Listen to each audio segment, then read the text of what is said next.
Hello everyone, ફરીથી આપણે એકવાર ભેગા થયા છે અને આજે આપણી ટાટ 1 એક્ઝામ આવી ગઈ છે. તો એની એક્ઝામ ડેટ આપને ખબર ના હોય તો જાણી લઈએ કે 4/6/2023 ટાટ 1ની એક્ઝામ ડેટ છે. અને ખૂબ જ ઇમ્પોર્ટન્ટ એવી વાત એવી છે કે આ એક્ઝામ નવી શિક્ષણ નીતિ 2020 પ્રમાણે લેવાવાની છે. બરાબર છે. નવી એજ્યુકેશન પોલિસી 2020 છે એ મુજબ 2 ટર્મમાં એક્ઝામ લેવાશે.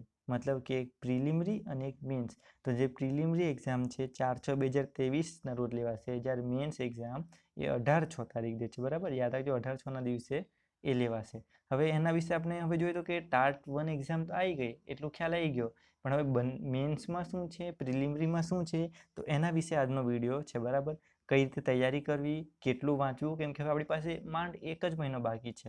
તો કઈ રીતે વાંચવું, કેટલું વાંચવું, એનું સંપૂર્ણ માર્ગદર્શન આજના વિડીયોમાં આપણે જોવાના છે. બરાબર, તો આપણે એનો પરિપત્ર છે એ હિસાબે જોઈએ કે ભાઈ એ લોકો કઈ રીતના આપણી જોડે તૈયારી કરવા માંગે છે. બરાબર, એ લોકોએ સીધા શબ્દોમાં કીધું છે કે અમારે હવે એવા શિક્ષકો જોઈએ છે જે સંપૂર્ણ રીતે બધા સબ્જેક્ટને ન્યાય આપી શકે. બરાબર, તો આપણે એ હિસાબે હવે તૈયારી કરવાની છે કે 1 મહિનો છે આપણી જોડે, અને ટાટ 1ની એક્ઝામમાં આટલો ઓછો સમય, 1 મહિનો બહુ ઓછો સમય કહેવાય. તો એમાં આપણે કઈ રીતનું પ્રિપરેશન કરવી છે, કઈ રીતે તૈયારી કરવી છે અને કેટલું વાંચવું છે, તો એ આજના વિડીયોમાં આપણે જોઈએ.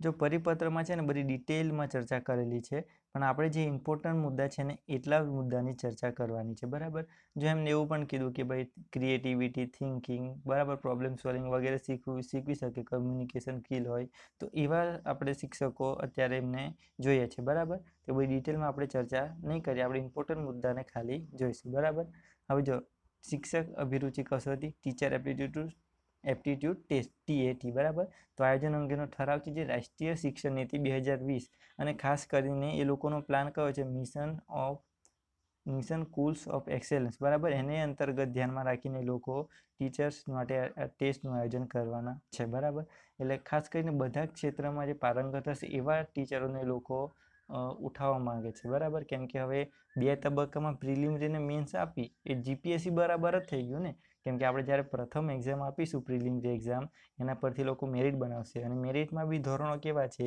કે જે 60% ઉપર હશે ને એ જ મેરિટ માટે ક્વોલિફાય ગણાશે. બરાબર, તો એ પણ ધ્યાન રાખવાનું છે. ચલો, જાહેરનામું પડી ગયું 1 તારીખે, તો એ ખાસ ધ્યાન રાખવાની જરૂર નથી, પણ આપણે શું ધ્યાન રાખવાનું છે કે ભાઈ ફોર્મ ક્યારથી ભરાવાના છે. બરાબર, ખાસ કરીને એ વસ્તુ ઇમ્પોર્ટન્ટ છે ને કે ભાઈ ફોર્મ ક્યારથી ભરાવાના છે, તો ફોર્મ ભરાવાના છે કાલથી ચાલુ થઈ ગયા છે. બરાબર, 2 તારીખથી અને 20 તારીખ સુધી ફોર્મ ભરાવાના છે. ખાસ ધ્યાન રાખીશું, 2 તારીખથી ચાલુ થઈ ગયા છે અને 20/5/2023. બરાબર, એટલે આપણી જોડે લગભગ 18 દિવસનો સમયગાળો છે. એમાં કાલનો દિવસ ગયો અને આજનો દિવસ જશે, એટલે 2 દિવસ ઓછા ગણો, એટલે 15 દિવસનો સમયગાળો છે. બરાબર, ફી સ્વીકારવાનો સમય બી એટલો જ છે, 2 થી લઈને 20 તારીખ સુધી. હવે ખાસ ઇમ્પોર્ટન્ટ છે કે ભાઈ પ્રાથમિક પરીક્ષા એટલે કે OMR વાળી ટેસ્ટ, ધ્યાન રાખજો, OMR વાળી ટેસ્ટ ક્યારે છે, તો એ છે 4 તારીખે, 4/6/2023.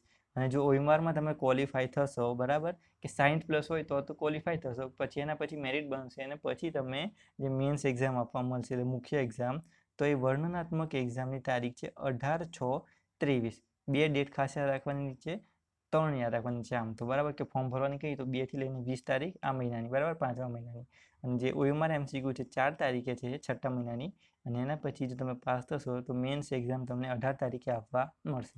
હવે આવી જાય ફીની વાત પર, તો જો ફીમાં ધારાધોરણ એવા છે કે ભાઈ SC ST SC BC EWS અને PH કેટેગરી ઉમેદવારો માટે 600 રૂપિયા ફી છે.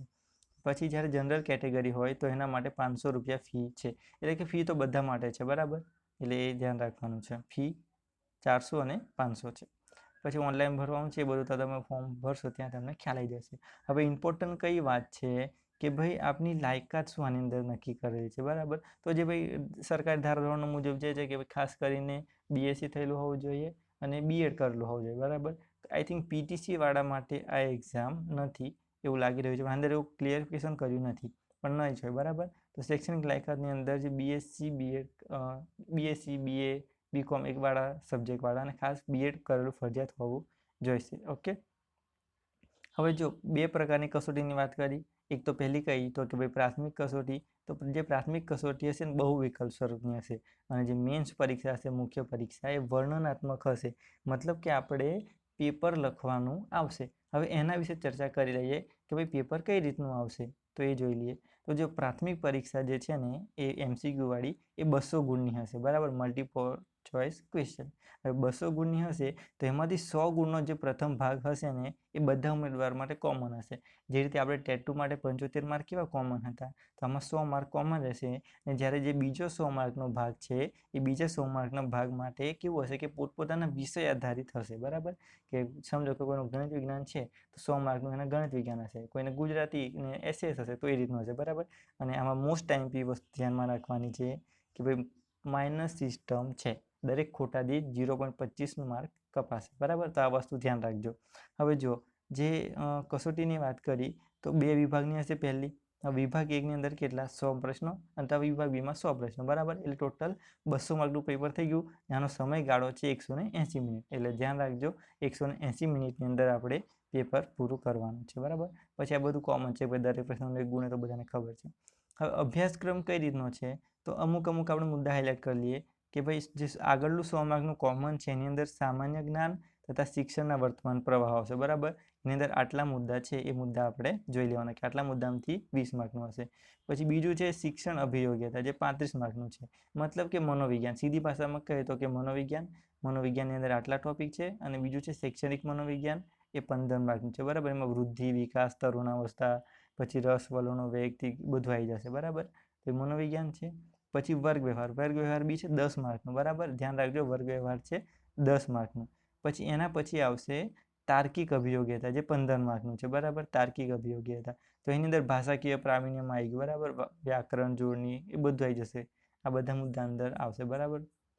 એના પછી અંગ્રેજી, તો કે અંગ્રેજી ગ્રામર જે છે એ અંગ્રેજી ગ્રામર કેટલા માર્કનું છે તો એ છે 15 ગુણનું અંગ્રેજી ગ્રામર આવશે, બરાબર. ને અહીંયા ધોરણ આપણે કહ્યું કે 12મા ધોરણ સુધી ટેક્સ્ટ બુકનું મોટા ભાગનું હશે એવું કહી દીધું છે. તો આ તો પાર્ટ 1 જે કોમન હતો. અને વિભાગ 2 એટલે વિભાગ 2ની અંદર જોઈએ તો કે 100 માર્કનું હશે અને વિષય વસ્તુ આધારિત એમાંથી 80 માર્કનું વિષય વસ્તુ આધારિત હશે, બરાબર. એટલે ધ્યાન રાખજો ખાસ કરીને ધોરણ 9-10નું પાઠ્યપુસ્તક આપણે પ્રિફર કરવાનું રહે કે 9-10ના પાઠ્યપુસ્તક આધારિત આપણે એની અંદર એક્ઝામમાં આવશે, બરાબર.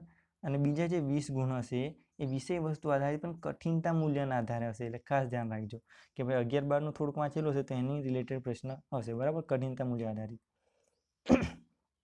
પછી જોઈએ કે પરીક્ષાનું માધ્યમ, તો કે પરીક્ષાનું માધ્યમ ગુજરાતીમાં, હિન્દીમાં અને અંગ્રેજીમાં 3 માધ્યમ છે. તમે જે માધ્યમમાં પરીક્ષા આપવા માંગતા હશો એ માધ્યમનું મેન્સમાં એક પેપર આવશે. એટલે ખાસ ધ્યાન રાખજો. જો તમે ગુજરાતી માધ્યમમાં આપશો તો મેન્સનું એક આખું પેપર ગુજરાતીનું હશે. હિન્દીમાં આપવા માંગતા હશો તો મેન્સમાં એક આખું પેપર હિન્દીનું આવશે. અને જો તમે અંગ્રેજી માધ્યમ સિલેક્ટ કરશો તો આખું પેપર એક અંગ્રેજીનું હશે. ચલો પછી હવે મુખ્ય કસોટીની વાત કરીએ. તો મુખ્ય કસોટી કોણ આપી શકશે તો એના માટે ધ્યાન રાખજો કે ભાઈ પ્રાથમિક કસોટીનું જે કટ ઓફ આવે, બરાબર, એના આધારે મુખ્ય કસોટીનું આયોજન થશે, બરાબર. હવે એમાં પ્રશ્નપત્ર એક કઈ રીતનું હશે તો કે આખું પ્રશ્નપત્ર ગુજરાતી ભાષાનું, જો તમે ગુજરાતી માધ્યમ હશે તો આખું 100 માર્કનું પેપર ગુજરાતી ભાષા ક્ષમતાનું હશે. એની અંદર વ્યાકરણ, રૂઢિપ્રયોગ, કહેવતો, પછી વાર્તા લેખનથી લઈને નિબંધ બધું જે રીતે તમે પ્રાઇમરીમાં એક્ઝામ આપી ચૂક્યા છો 10 સુધીમાં કે ભાઈ તમારે નિબંધ લખવાનો, પછી પત્ર લેખન તો એ બધું આવશે, બરાબર. એ રીતે હિન્દી માધ્યમ હશે તો હિન્દીમાં અને અંગ્રેજી માધ્યમ હશે તો અંગ્રેજીમાં, તો એ રીતનું પેપર હશે, બરાબર. ચલો આ બધું નોર્મલ ડિટેલ છે. પ્રશ્નપત્ર 150 માર્કનું અને જે પ્રશ્નપત્ર 2 છે યાદ રાખો એ 180 મિનિટનું રહેશે, ઓકે.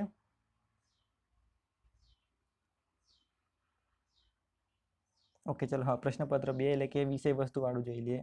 તો એની અંદર જોઈ લો 2 પાર્ટમાં આવશે, બરાબર. હવે પ્રશ્નપત્ર 1, તો પ્રશ્નપત્ર 1ની અંદર જુઓ કે એ 150 મિનિટ છે અને પ્રશ્નપત્ર 2 તો એની અંદર 180 મિનિટ. હવે પ્રશ્નપત્ર 1 તો એમાં શું આવશે તો કે જે ભાષા, બરાબર, તમે જે માધ્યમ સિલેક્ટ કર્યું હશે એ માધ્યમનું પેપર હશે, બરાબર. કઈ તો કે ગુજરાતી, હિન્દી કે અંગ્રેજી કોઈ બી એક તમે જે સિલેક્ટ કરી હશે એને 100 માર્ક.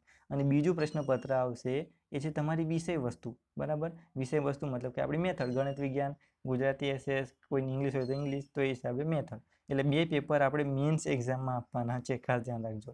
100 માર્કના 2 પેપર, એક આપણી ભાષાનું જે આપણે માધ્યમ સિલેક્ટ કરીશું એનું, અને બીજું પેપર આપણી શું કહેવાય વિષય વસ્તુનું, કન્ટેન્ટનું, બરાબર. જો જે ભાષાનું પેપર છે ને એની અંદર જો શું આવશે જોઈ લઈએ. નિબંધ પ્રકારના પ્રશ્નો આવશે, બરાબર. પછી સંક્ષેપીકરણ આપેલ ગદ્યમાંથી આશરે 1/3 ભાગ તમારા શબ્દોમાં સંક્ષેપ, બરાબર. એટલે કે આપણા શબ્દોમાં વાર્તા લખવાનું આવે એ પ્રકારનું.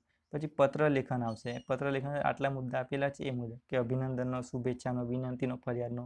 પછી ચર્ચાપત્ર, બરાબર, કે કોઈક વર્તમાન સમસ્યા આપણને આપશે અને એની અંદર આપણે આપણા વિચારો રજૂ કરવાના છે. પછી વ્યાકરણ, તો વ્યાકરણ અંદર આટલા મુદ્દા છે, જો રૂઢિપ્રયોગ, વાક્યપ્રયોગ, કહેવતો, સમાસ, છંદ, અલંકાર, જોડણી, સંધિ, શબ્દ સમૂહ માટે શબ્દો, લેખન શુદ્ધિ, ભાષા શુદ્ધિ, વાક્ય રચના અંગે વાક્યના પ્રકારો, વાક્ય પરિવર્તન. તો એટલા મુદ્દા છે, બરાબર. તો 100 માર્કનું આ ખાલી ભાષાનું પેપર રહેશે, માધ્યમનું, બરાબર. તમે ગુજરાતી માધ્યમ સિલેક્ટ કરો, અંગ્રેજી કે હિન્દી, તો એનું એ મુજબનું પેપર રહેશે, બરાબર. એ રીતે આ ઇંગ્લિશનું આપેલું છે, એ જોઈ લેજો. અને પછી બીજું પેપર છે આપણું વિષય વસ્તુનું. હવે વિષય વસ્તુનું પેપર કઈ રીતનું હશે, તો એ 100 માર્કનું રહેશે. હવે જો એની અંદર એ લોકો પાર્ટ વાઇઝ છે કે ભાઈ મુદ્દાસર જવાબ આપો, તો એ ટોટલ કેટલા પ્રશ્ન હશે, તો કે 5માંથી 3ના આપણે આન્સર આપવાના છે, ને દરેકના 8 માર્ક, બરાબર. એટલે 8 તરી 24, બરાબર.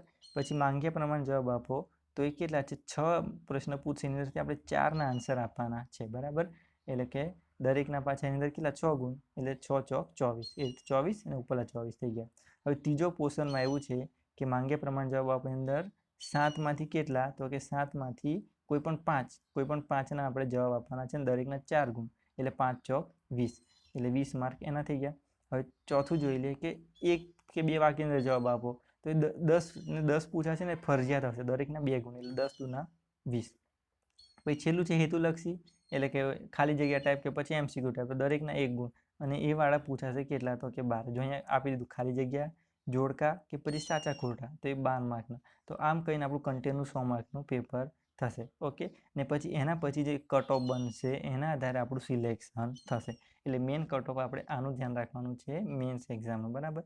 હવે અહીંયા ખાસ કીધું છે કે ભાઈ 60% કરતાં ઓછા ગુણ મેળવેલા હોય તો એ ઓલરેડી મેરિટની બહાર જતું રહેશે, એટલે કે મેરિટમાં તમારો સમાવેશ થશે નથી. એટલે મિનિમમ લેવલ આપણે 60% હોવા જોઈશે, ઓકે.